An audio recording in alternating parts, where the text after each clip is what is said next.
जिस कौम का नौजवान सुधर जाता है उस कौम का मुस्तकबिल सुधर जाता है, और जिस कौम की नौजवान नस्ल दीमक ज़दा हो जाए उसके भविष्य के मुर्दा होने की तहरीर लिख दीजिए। आज हमारी कौम का नौजवान खुदा के घर से दूर हो चुका है। जो मस्जिद का ना रहा वो किसका होगा? और ये खुद आपकी अपनी पर्सनल इबादत है ना यार, जो किसी हाल में माफ नहीं है। ज़कात देने की एक कंडीशन है, साल में एक बार फर्ज है, 10 शर्तें पाई जाएं तब। हज जिंदगी में एक बार फर्ज है। रोजा साल में एक मर्तबा 29 दिन या 30 दिन का फर्ज है। उसकी भी कंडीशन है, कभी मुसाफिर शरई आप हैं तो रखें, ना रखें आपको अख्तियार दिया गया, बाद में कज़ा कर लीजिएगा। ज्यादा बीमार हैं तो मत रखिए, जब ठीक ठाक हो जाइएगा तब पढ़ लीजिएगा। औरत हमल से है तो अगर उसको डर है रोजा रखेगी तो पानी की कमी पेट में हो जाएगी, जिससे जच्चा को तकलीफ होने का गालिब गुमान है, तो रोजा न रखे, बाद में कज़ा कर ले। बच्चे को दूध पिलाने वाली औरत है, अगर उसे खतरा है रोजा रखूंगी तो बच्चे को नुकसान होगा, दूध कम होगा, शरीयत छूट देती है कि वो उस वक्त रोजा ना रखे, जब दूध पिलाने की मुद्दत खत्म हो जाए तब रोजा की कज़ा कर ले। मगर नमाज एक ऐसी इबादत है, ऐसी इबादत है कि अगर बच्चा पैदा हो रहा है और उसके जिस्म का सर या आधा हिस्सा निकल आया है और अभी खून का कतरा जारी न हुआ है, वजू जिससे टूटता है, तो उस वक्त भी औरत पर फर्ज यह है कि गड्ढा खोद करके उस सर को उस गड्ढे में रखे और अल्लाह की नमाज पढ़े। ये नमाज की फर्जियत है। मर्दों के हवाले से खड़े होकर नहीं पढ़ सकते हैं तो बैठ के पढ़ लीजिए, बैठ के नहीं पढ़ सकते हैं तो लेट के पढ़ लीजिए, फिर भी नहीं पढ़ना आता है इशारे से पढ़ सकते हैं आप, नमाज माफ नहीं है आप। सुबह से लेके शाम तक अल्लाह की दी हुई रोजी, रोटी, मुर्गा, चिकन, मटन, कोरमा, बिरयानी, पुलाव ठूस ठूस का खाने वालों और अपनी तोंद पर हाथ फेर करके डकारे लेने वालों, अल्लाह की रोजी 3-3 बार खाते हो और खुदा की इबादत करने के लिए तुम्हें शर्म आती है? अल्लाह फरमाता कद अफलह मन तज़क्का, यकीनन कामयाबी उसने पाई जिसने अपना दिल साफ किया। अच्छा, दिल कैसे साफ किया जाता है? साबुन से, लिक्विड से, सरफ से, आला से? जी नहीं। ब्रश रगड़ करके दिल साफ किया जाता है? जी नहीं। कपड़ा गंदा हो जाए तो कपड़ा साफ करने के लिए चीजें हैं जो इस्तेमाल में लाई जाती हैं। जब दिल गंदा हो जाए तो उसको साफ करने के लिए किस चीज की जरूरत होती है?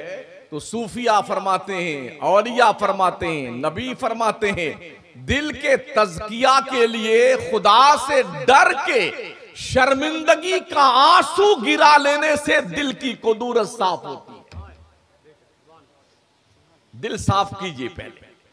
और ये जितनी नफरतें हैं ना लोगों के बीच में, जो खाइयां हैं, खंदकें हैं, एक दूसरे के ताल्लुक से आदमी के दिन में, दिमाग में नफरत आई जाती है, सिर्फ इस बुनियाद पर है कि आदमी का दिल साफ नहीं है।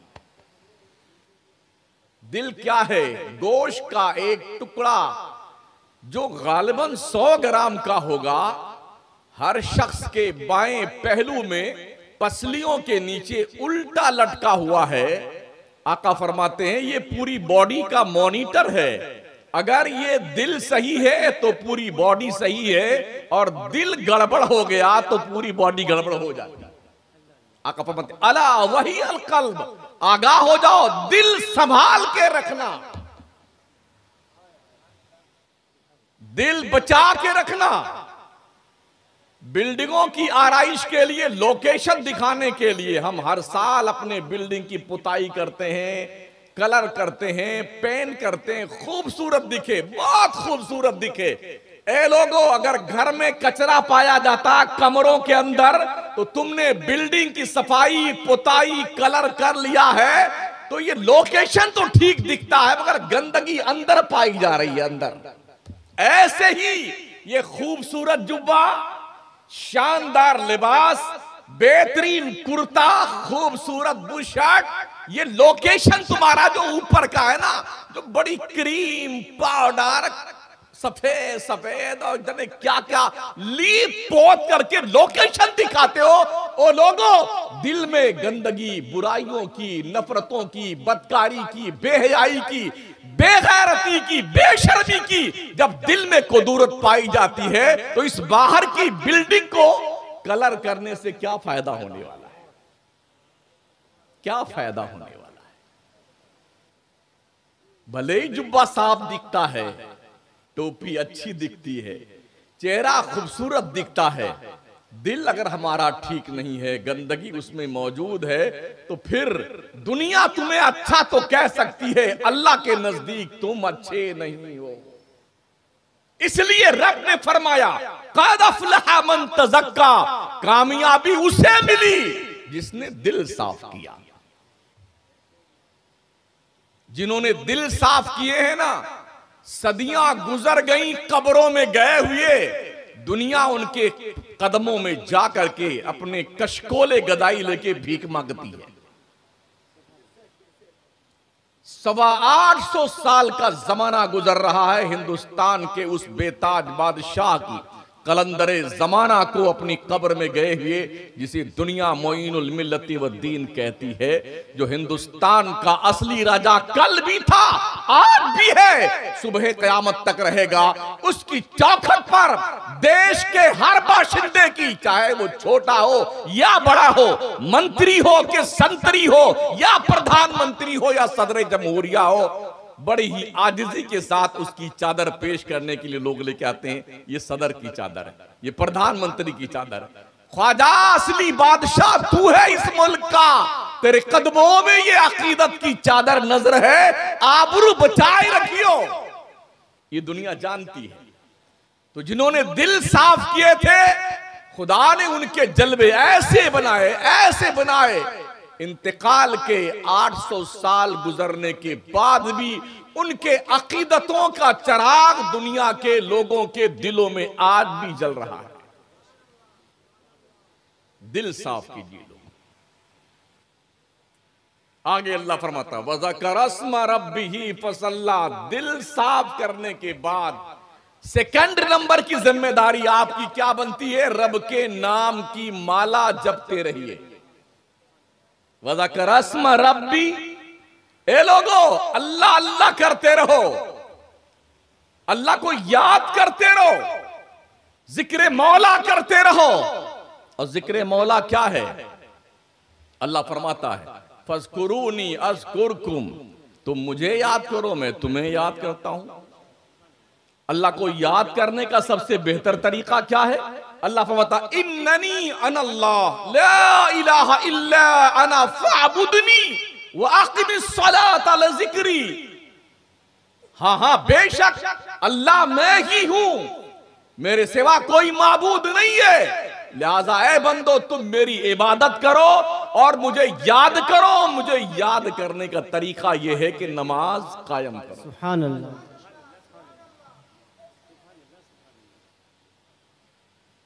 तो पहला काम क्या बताया गया? दिल साफ करो। दूसरा काम बताया गया, अल्लाह के नाम की माला जपते रहो, अल्लाह अल्लाह अल्लाह अल्लाह करते रहो। और क्या करना है? वज़कर अस्मा रब्बिही फसल्ला, और नमाज कायम करो। इस आयत मुबारका में अल्लाह ने 3 बातों का हुक्म दिया है। दिल साफ करने का, जिक्र खुदा करने का, और नमाज़ें कायम करने का। हम में से हर शख्स को चाहिए कि वो थोड़ी देर के लिए अपने बारे में गौर करे, क्या मेरा दिल साफ है? क्या हम अल्लाह के नाम की माला जपते हैं? क्या हमने नमाजें कायम की हुई हैं? आप साल दर साल नहीं, रोजाना, रोजाना नहीं, हर दिन में 5 मरतबा जलसे करते रहो। अगर आपने अपने दिल साफ नहीं किए हैं, अगर आपने खुदा के नाम की तकबीर न पुकारी, अपने रब को याद न किया और आपने नमाजें नहीं कायम करी हैं, तो फिर ऐसे जलसे आपके मुंह पे मार दिए जाएंगे। समझ रहे हो? जलसों के करने का मकसद ये होता है, जिसे सुनिए उसे दिल में जगा दीजिए, और दिल में जगा देने के बाद अब तक नमाज नहीं पढ़ते थे, अब पढ़ना शुरू कर दो। अब तक झूठ बोलते थे, झूठ बोलना बंद कर दो। अब तक गुनाह करते थे, गुनाह करना बंद कर दो। तब तो जलसा करने का मकसद समझ में आता है। और अगर हमने जैसे कल थे हम वैसे आने वाले कल में भी रहे तो ठीक है, उठते रहिए, बैठते रहिए, जय जयकार करते रहिए। हम जैसे 50 मौलाना आएंगे, शायर बहुत सारे आएंगे और आपके नजराने लेके जाएंगे, खाएंगे आपकी, और वाह वाह वाह वाह सुभान अल्लाह करके चले जाएंगे। मगर इतने कूटे जाओगे ना मुरादपुर के लोगों, इतने कूटे जाओगे ना, शक्लें पहचानने में नहीं आएंगी। क्या बात है, वाह वाह, बहुत बुरी मार मारे जाओगे। तुमने सिर्फ जन्नत का तस्वुर सुना उलमा से ना, कि जन्नत ऐसी है, जन्नत वैसी है, हूर के साथ शादी होगी, गिलमान खिदमत करेंगे, और एक बार सुभान अल्लाह कहो तो 10 पेड़ लगते हैं जन्नत में, लगते हैं। मगर अपनी जमीन में लगाओ। जमीन खरीदी नहीं है, प्लॉट लिया नहीं है, नर्सरी से पेड़ लेके आ गए, कहां लगाओगे? पहले जन्नत में जमीन तो खरीद लो भाई साहब। हाँ अल्लाह। और सुनो, जब काबा बनाने के लिए दोनों पैगंबरों ने पत्थर इकट्ठे किए, इब्राहिम और इस्माइल अलैहिस्सलाम ने, तो जितने पत्थर, लगभग 5 पहाड़ों का पत्थर इकट्ठा किया गया था। जितने पत्थर काम में आने थे वो काम में आए। पत्थर बहुत सारा बच गया, तो अल्लाह के हुक्म से एक आंधी आई और वो पत्थर उड़ा के ले गई दुनिया भर में। जहां छोटा पत्थर गिरा है वहां छोटी मस्जिद बनी है, जहां बड़ा पत्थर गिरा है वहां जामा मस्जिद बनी है। तो आपके मुरादपुर में भी एक छोटा पत्थर गिरा है जहां मस्जिद बनी हुई है। समझ रहे हैं? मस्जिदें क्या है? जन्नत की क्यारी हैं। क्या है? एक तो जन्नत की क्यारी वो है जो मदीने तैयबा में है, हुजूर के रौज़ा और हुजूर के मिंबर के बीच की जो जमीन है उसे जन्नत की क्यारी, रौज़तुम मिन रियाज़िल जन्नह कहा जाता है उसे। जिसने वहां जन्नत की क्यारी में नमाज पढ़ ली, कदम रख दिया, उसे अल्लाह जन्नत में भेजेगा। हदीस शरीफ में आया है कि कल हशर में अल्लाह जन्नत की उस क्यारी को उठा के जन्नत में रख देगा। तो मस्जिदें भी जन्नत की क्यारियां हैं। इन मस्जिदों में अपना नाम लिखाते रहो, आते जाते रहो, इबादत करते रहो। कल जब हशर के मैदान में ये मस्जिदें उठा के जन्नत में रखी जाएं, तो ये मस्जिदें अल्लाह से गुजारिश करें, अल्लाह जब तूने हमें लाकर जन्नत में रख दिया है, कम से कम उन बंदों को भी हमारे अंदर लाके रख दे जो दुनिया में हमारे अंदर आके इबादत करते हैं। तो यूं ना सही, ऐसे ही आपका नंबर जन्नत में जाने का आ जाएगा। तो मस्जिदों से रिश्ता गुलामी इस्तवार के रखे हो, और इससे गुलामी बना के रखो मस्जिदों से, और मस्जिदों में आते जाते रहा करो, ताकि फरिश्तों के रजिस्टर में ये लिखा हुआ हो कि ये बंदा इतने इतने वक्त यहां नमाज पढ़ने आया है। समझ रहे हैं? तो जन्नत की क्यारियां हमने तसव्वुर उलमा से सुना, हदीसें पढ़ी, कुरान में पढ़ा। अगर जन्नत के हूर के दुपट्टे का एक कोना काली रात में आसमान दुनिया की तरफ लटका दिया जाए, तो काली रात में पूरी दुनिया में उजाला फैल जाए। जन्नत की खुशबू अगर एक सुई के नोक के बराबर दुनिया में डाल दी जाए, पूरी दुनिया खुशबू से मुअत्तर हो जाए। आदमी बड़ा खुश हो, कसम खुदा की जन्नत है और जन्नत में जाएंगे।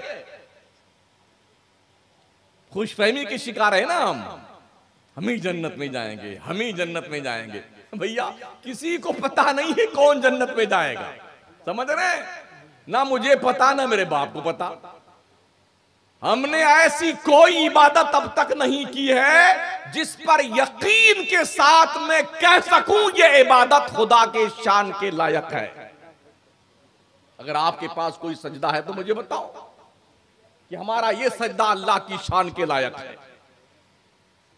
किसी के पास एक भी सजदा ऐसा नहीं है, पूरी ज़म्बील हयात में एक नेकी हमारे पास नहीं है जिसे हम कॉन्फिडेंस के साथ कह सकें ये अल्लाह के दरबार में पेश करने के लायक है। ये चेहरा इस काबिल नहीं है कि हम रब को दिखा सकें। जनाब नसीर गोलड़वी ने एक अच्छा शेर कहा है, अल्लाह का दरबार तो बहुत बड़ा दरबार है। जब मदीने तैयबा गए ना तो उन्होंने नात लिखी थी, उसका एक शेर है, शर्म इसियां से नहीं सामने आया जाता। या रसूल अल्लाह, गुनाहों की बुनियाद पर मुझे शर्म आती है कि मैं आपके मवाजे अक़दस के सामने आऊं, जो आपका रौजा शरीफ जहां से सलामी पेश करते हैं ना, लोग कतार बांध के जाते हैं, जहां पे 70,000 फरिश्ते सुबह आते हैं, शाम तक सलातो सलाम पेश करते रहते हैं। 70,000 फरिश्ते शाम को आते हैं, सुबह तक सलातो सलाम पेश करते रहते हैं। और जो एक बार आ जाता है, कयामत तक दोबारा उस फरिश्ते का नंबर नहीं आएगा। वो दरबार पुरवकार मदीने तैयबा में है। उस सरजमीन पर पहुंचने के बाद पीर नसीर गोलड़वी कहते हैं, या रसूलल्लाह, शर्म इसियां से नहीं सामने आया जाता। आका, आपके जाली शरीफ के सामने आते हुए मुझे शर्म आती है, इसलिए कि ये चेहरा आपको दिखाने के लायक ही नहीं है। या रसूलल्लाह, हमने वो गुनाह किए हैं, वो खताएं करी हैं, जाने अनजाने में हमने गुनाहों के अंबार लगाए हैं। या रसूलल्लाह, सामने शर्म की बुनियाद पे मुझसे आया नहीं जाता, शर्म इसियां से नहीं सामने आया जाता। ये भी क्या कम है तेरे शहर में आए हुए हैं। माशाअल्लाह, नबी के शहर में पहुंच जाना ये मामूली बात है। जिसको नबी बुलाते हैं वही मदीने तैयबा जाता है। तो जन्नत का हमने तस्वुर भी देखा, बांध रखा है, जन्नत के बारे में सुन भी रखा है, जन्नत के बारे में पढ़ भी रखा है, लेकिन कभी जहन्नम के बारे में कुछ सुना और पढ़ा है?